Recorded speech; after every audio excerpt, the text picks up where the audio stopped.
Un défilé pas comme les autres. Faire défiler toutes les femmes de toutes les catégories, de toutes les tailles, de toutes les formes et de tous les gabarits. Une audace risquée car même dans les défilés les plus amateurs, la taille 38 est exigée. Mais pour celle qui est surnommée la Chanel du Sénégal, Angélique Djedjou, ambassadrice de la Casamance et de la culture diola, c'est une évidence. Qu'on reste femme quel que soit l'âge qu'on a.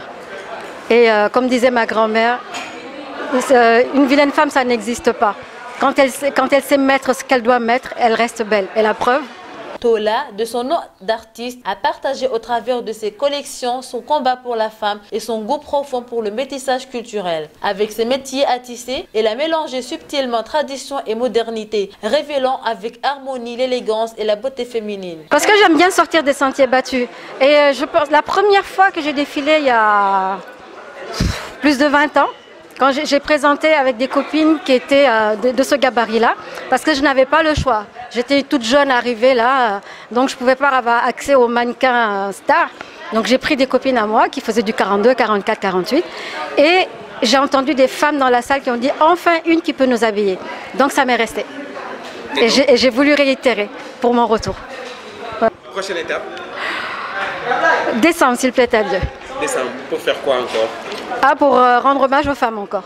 Toujours rendre hommage aux femmes. Voilà. Des femmes, des stylistes, des mannequins, des expatriés se sont réunis sur un même lieu et avec le même objectif. Faire valoir la femme, la culture sur le thème « Femme un jour, femme toujours » avec même le soutien d'hommes qui ont aussi défilé. Le choix de ces mannequins n'a pas choqué les spécialistes présents. Ils ont même apprécié. C'était très charmant, c'était très différent et j'ai beaucoup aimé qu'elle fasse défiler des femmes, des vraies femmes, grosses, rondes, mamans, jeunes filles. C'était un moment plaisant.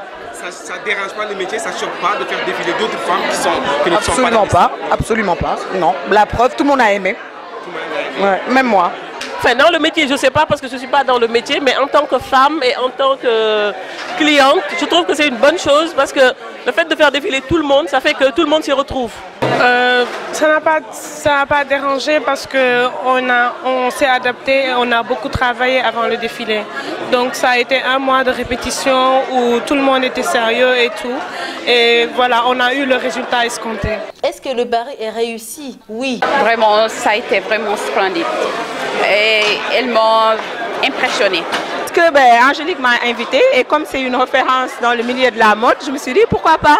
Vu que je suis une jeune styliste qui débute, pour moi il fallait être là. J'ai apprécié, j'ai adoré. Et le fait de faire défiler tout le monde, ça vous fait quoi? Les femmes rondes, les femmes... Ah ben c'est super. Moi j'ai fait la première partie. Oui. Et donc c'est super quoi. Et elle, c'était super. Donc il y avait tout le monde, il y avait des jeunes, Non, Angélique, elle a vraiment fait une belle collection. Une vraie représentation culturelle des femmes dans leur diversité. Et voilà le retour et pour toujours de celles qui avaient disparu des podiums depuis des années.